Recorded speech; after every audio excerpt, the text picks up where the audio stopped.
Yo voy a hacer 5 puntos para intentar alumbrar este proceso positivo. O sea, un proceso, el paso de una situación reactiva a una situación proactiva.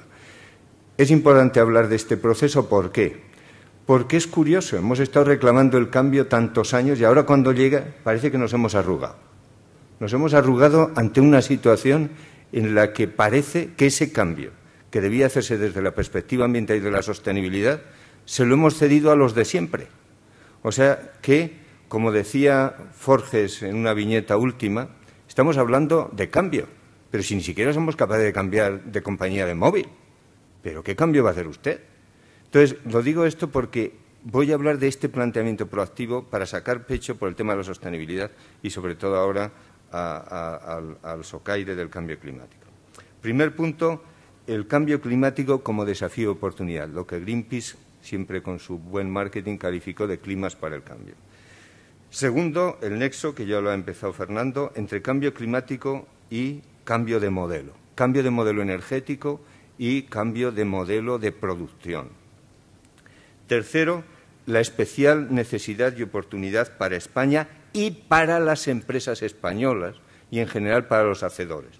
Hay 2 hacedores, y tú lo sabes muy bien, Valentín, y José María, que ha tenido responsabilidad en esto, 2 hacedores principales, las empresas y los municipios. Aparte de lo que ha dicho Fernando, de que todos somos empresas y todos somos municipios, todos los ciudadanos. Por lo tanto, la especial necesidad. Cuarto, el tema de las condiciones para el cambio.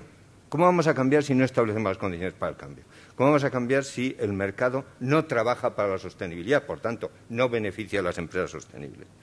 Y el quinto, voy a hablar de los escenarios de futuro, de lo que son las condiciones, las reglas de juego, el terreno para el juego que exige la empresa para poder conjugar su interés en hacer empresa sostenible con lo que son las exigencias sociales de futuro, la necesidad de predictibilidad. Por lo tanto, voy a hablar de escenario y, dentro de eso, de los desafíos, responsabilidades y oportunidades para la empresa. Primer punto, el cambio climático como desafío y oportunidad. El cambio climático nos ha cargado de razón para hacer lo que en cualquier caso teníamos que hacer, cambiar el modelo energético y el modelo de producción y consumo. Y, además, nos ha dado una dimensión del cambio. La dimensión del cambio es muy clara. En el 2050, descarbonización en algunos sectores total. Quiere decir, producción de energía, el tema residencial y el tema del transporte. Prácticamente total. Esos son los que se señala en la hoja de ruta 2050 que está preparando la Comisión Europea. La Comisión ya ha anunciado una estrategia, ya ha lanzado una estrategia energética y va a lanzar la hoja de ruta 50-50. Nos ha dado una dimensión del cambio. Y es curioso que los 2 grados de temperatura casi corresponden con los 2 grados que no podemos permitir que nos aumente la fiebre a las personas. O sea, el cambio climático indica que algo va mal porque le ha subido la fiebre al planeta. Las personas no podemos aguantar más allá de los 39, son los 38,7, 2 grados. Pues bueno, en el planeta tampoco.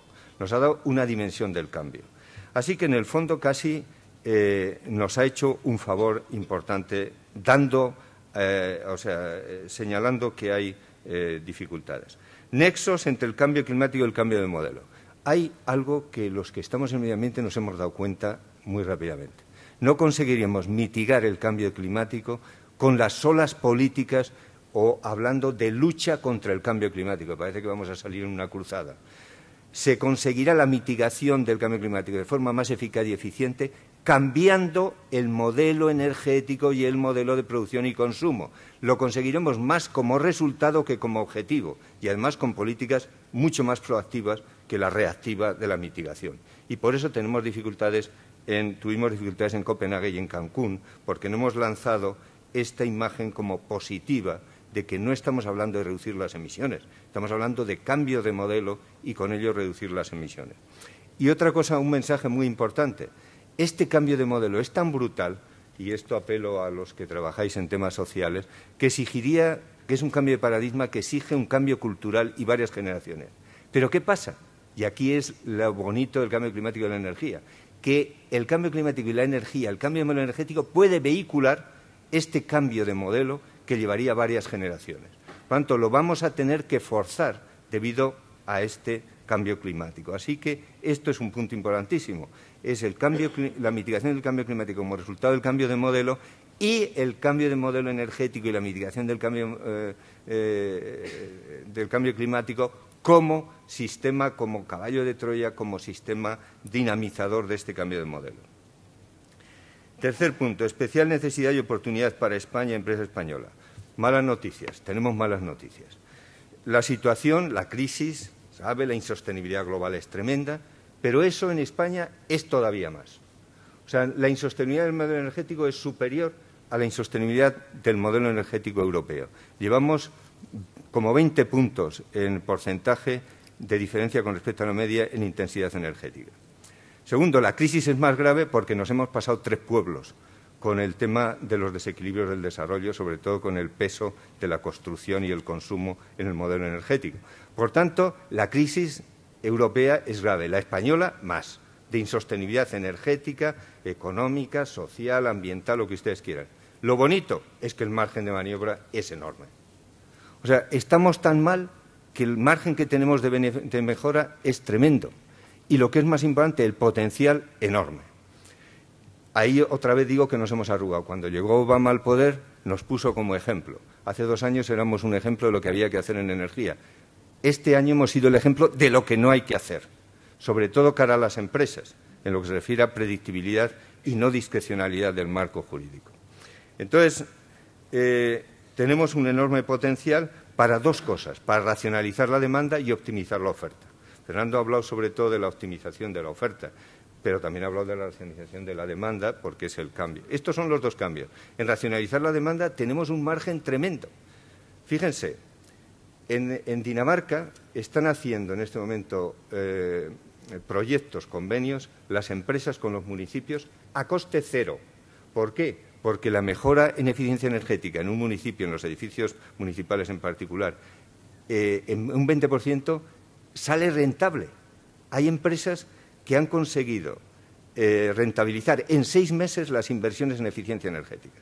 Entonces, hay empresas eléctricas como Schneider, que está haciendo con Middelfart un convenio con el cual el 20% de mejora en eficiencia energética se lo financia. Y si va más allá, se comparten los beneficios. Si es menos, comparten el riesgo. Entonces, si en Dinamarca es un 20%, aquí ¿cuánto es lo que se puede conseguir a coste cero? Yo estoy seguro que es el 40% y, desde luego, sabemos que se pueden instalar paneles fotovoltaicos solares en los edificios a coste cero. Así que el margen es enorme y la potencialidad tremenda, como hemos demostrado en el caso de las renovables. Cuarto, el tema de las condiciones para el cambio. El mayor limitador que tenemos es el cortoplacismo, y el cortoplacismo, sobre todo, entendido en términos políticos. Creo que uno de los elementos más importantes es asegurarnos de que finalmente superamos esta inmediatez con la que funciona todo el sistema político y económico. Y para ello necesitamos propósito, que parece que lo hay, de cambio, como oímos todo el tiempo señalar al presidente del Gobierno, pero nos falta visión y sentido de la dirección. Yo me iba a hacer una cita del presidente Zapatero en su discurso de 4 de marzo del 2004, antes de ganar las elecciones, en donde decía muy claramente, no me da tiempo a leerlo, Valentín, no te preocupes, decía muy claramente, hay que hacer un cambio de modelo, el modelo es de corto recorrido, las energías renovables, 2004, lo seguimos oyendo todo el tiempo. Basta con el propósito, no. Hay que tener visión de conjunto, que no la tiene la Ley de Economía Sostenible, un plan de, y hay que tener sentido de la dirección, quiere decir objetivos claros. Y para ello, ¿qué hay que tener? Y ya hablo, para terminar, con respecto a lo que pueden ser elementos claros para las empresas. En primer lugar, hay que tener predictibilidad. Perfecto, los 3 minutos. ¿A ti no te han llamado la atención, Fernando? ¿También? Joder. Bueno, hay que tener predictibilidad. Si no sabes dónde vas, cualquier camino te llevará allí. En España somos incapaces de alumbrar un escenario o un plan, sobre todo y en particular en materia energética.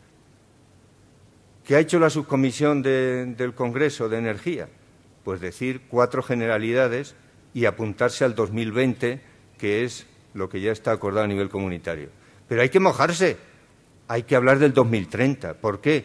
Porque eso significa hablar también de la nuclear. Y hay que decir qué vamos a hacer en el 2030. Y hay que hablar del 2050, cuando, yo por supuesto calvo, ya lo soy, pero entonces más, todos calvos, pero sobre todo hay que apuntarse a una descarbonización total. Así que nos hace falta visión y sentido de la dirección, nos hace falta escenarios y nos hace falta objetivos. Nos hace falta superar el escenario 2020, pasar al escenario 2030 y alcanzar el 2050 y hacer lo que se llama backcasting, echar desde el 2050 para atrás. Así que en CONAMA 2020, ese estudio de escenarios que se ha propuesto, ya se dice que en el 2020 hay que ir más allá de lo que son las perspectivas comunitarias, que es un 20% de reducción de las emisiones, un 20% de renovables, un 20% de mejora de la eficiencia energética, que algunos toman como reducción del consumo de energía, y pasar probablemente al 30% de reducción de emisiones que anuncia la Comisión o al 40%, como decimos, que hay que pasar en el informe del CONAMA sobre los escenarios energéticos para el 2020, y pasar probablemente en el 2020 a una presencia de un 50% de energías renovables en la producción eléctrica, pasar a un 70% del 2030 y a un 100%, por supuesto, antes del 2050, probablemente también, como digo, en el 2030. Así que necesitamos escenarios atrevidos. ¿Por qué? Porque finalmente tenemos que establecer un terreno en el que medren las empresas que tienen la sostenibilidad como objetivo. ¿Qué requieren las empresas? 2 cosas.